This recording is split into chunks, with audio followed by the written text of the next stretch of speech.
Hardcore black man, hardcore business advocate, entrepreneur. Been selling lemonade since I was a kid, selling candy at school since I was 10, 12 years old, shoveling snow. I'm just an old school pro-black entrepreneur, homeowner since the age of 22, second property at 23, mobile notary corporation since 23, 24-ish, and now I'm 38, out here doing the damn thing. And I'm a 3-time author, too. I'm a 3-time self-published author. Hey, man, let's go. My brother really, like he said, he a hardcore entrepreneur. He gets it out the mud. He's giving game. I know whenever we first really started Black Earth Renaissance, Andre Hatchett was one of the first people that really just saw just out here being a go-giver. I've never really just seen anybody else who just genuinely wants to see the other person win. Every time that I've ever just seen you encounter somebody, it's like really like, how can we make this the best interaction for both of us? Steve, thank you for that. I thought that's a great compliment. So yeah, man, hardcore entrepreneur, man, and I just always just got often excited about seeing other black people do well. So it makes me happy. It just makes me happy, and I'm honored to be part of any situation where I can see a fellow brother or sister win, man. Yes, indeed. So, Brother Dre, man, with wanting to see brothers and sisters win, I just kind of want to go in like some different ways, because I know you've helped us a lot on our journey, like when it came to just like monetization, making business simpler. Like, so I guess what I want to ask you is like, what are some things you see like whenever people trying to start a business that you think like are common holdbacks? Common holdbacks for most people in business. They do too much shit at one time. And they don't want to hear no about it.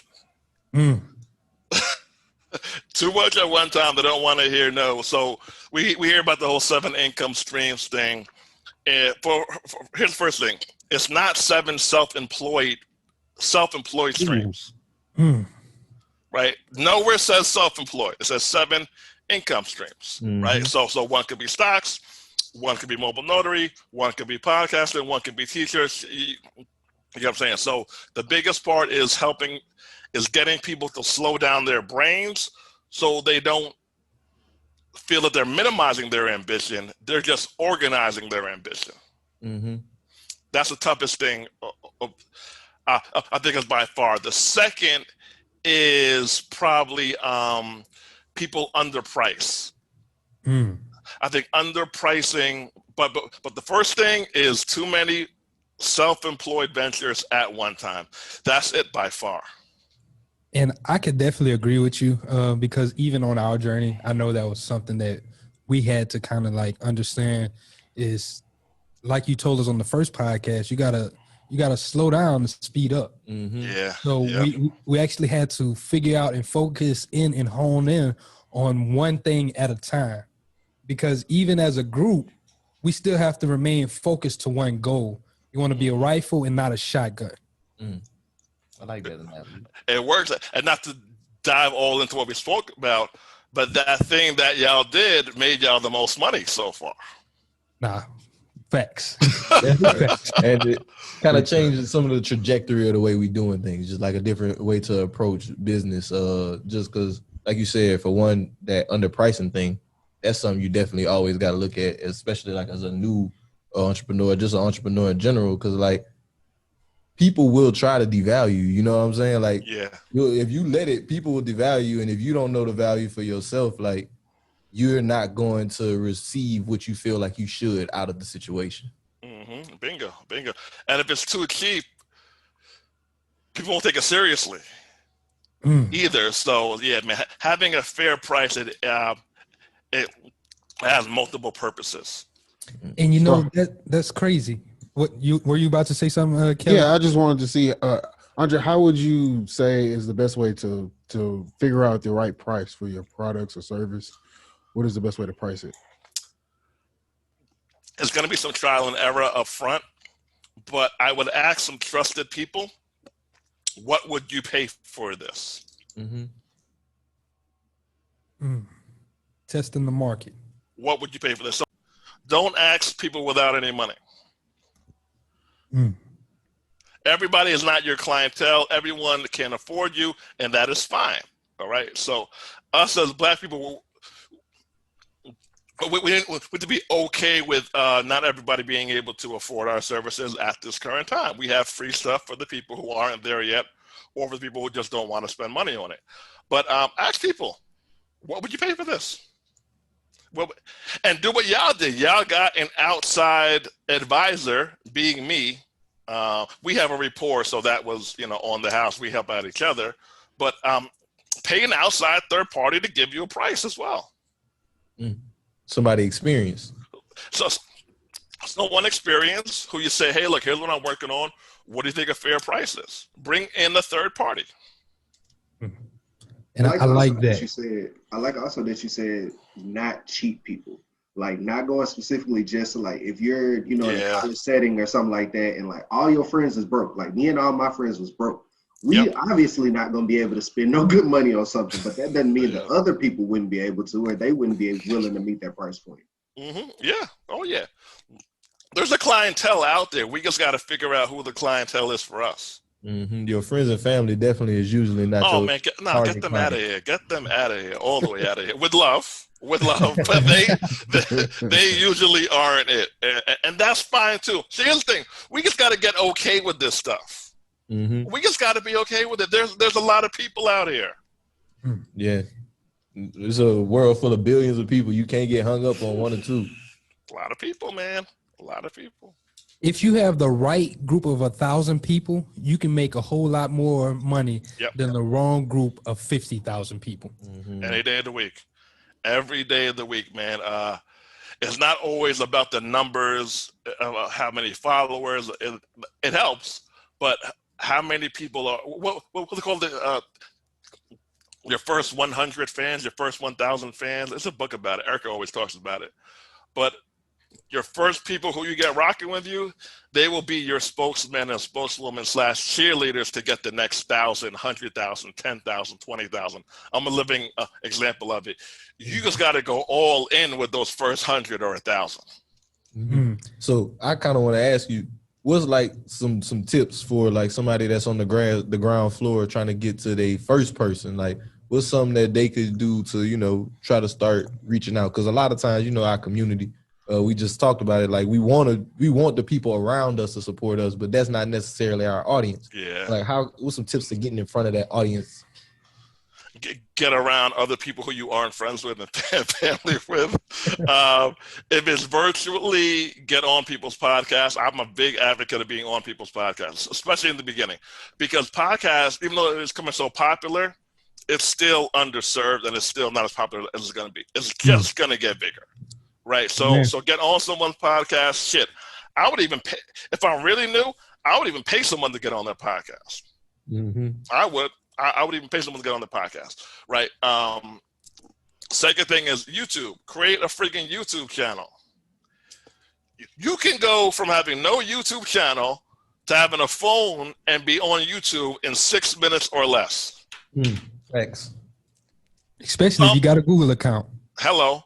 Thumbnail later, avatar later. You could go from phone to YouTube in 6 minutes or less, right? So I would start with those few things right there. Your Instagram page, make a good video, make some good videos.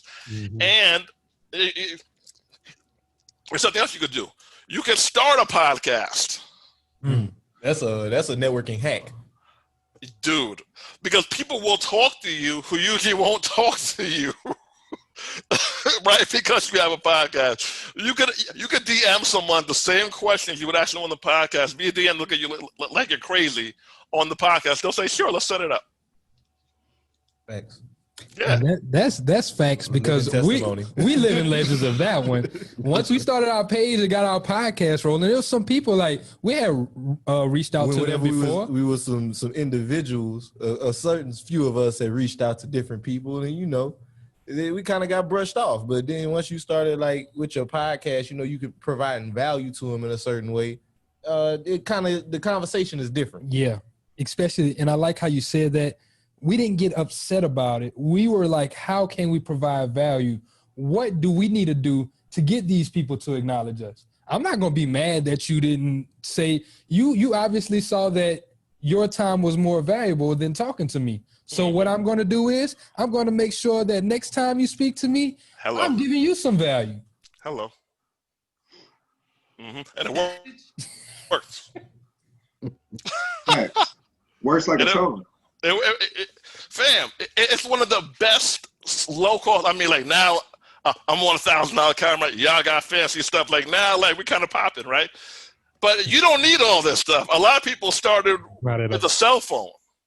Less than $100. Literally a cell phone, not even Zoom, just a cell phone, and just recorded the call. So start with what you got, man. Start with what you got and keep on friggin' going. But start.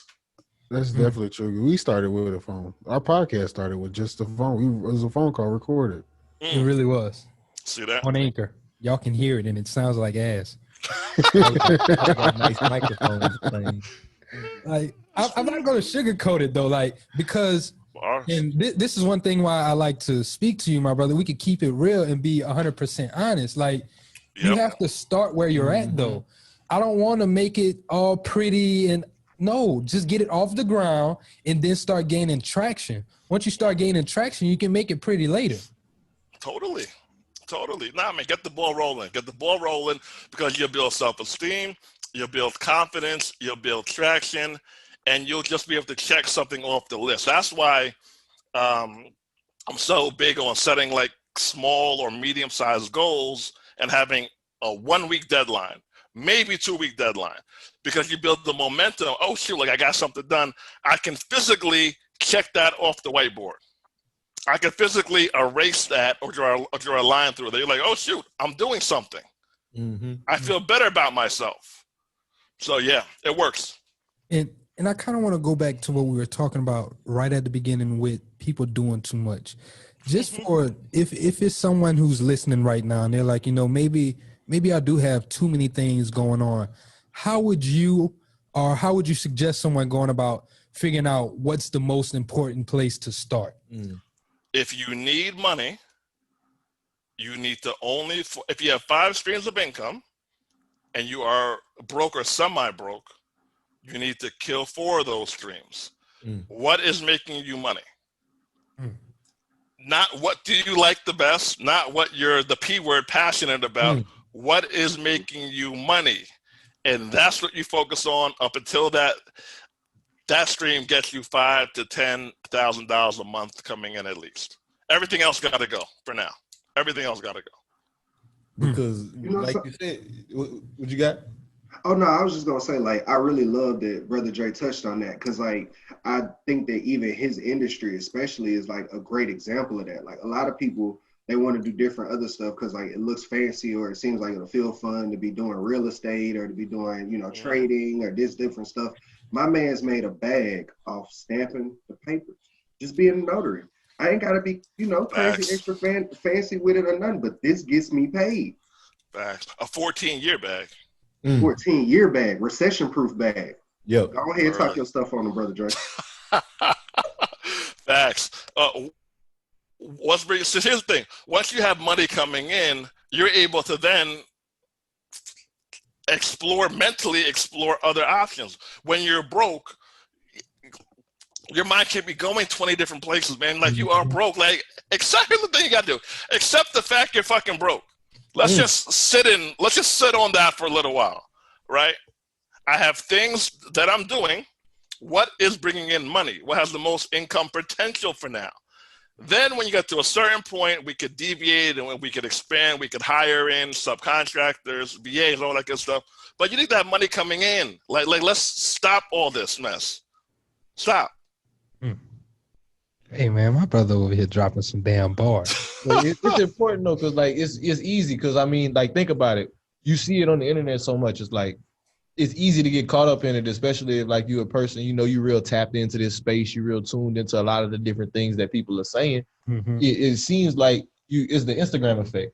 You know, you feel like you behind because you don't have that 7 right now, and they talking about that 7. But like Brother Dre is saying, you got to build 1 before you could even think about number 2, because like your focus, whenever you divert your focus all over the place, you only putting a little bit of effort everywhere versus putting a lot of effort in the thing that can give you the most. One thing that you talked about last time you was here was choosing the thing that makes you money over passion again.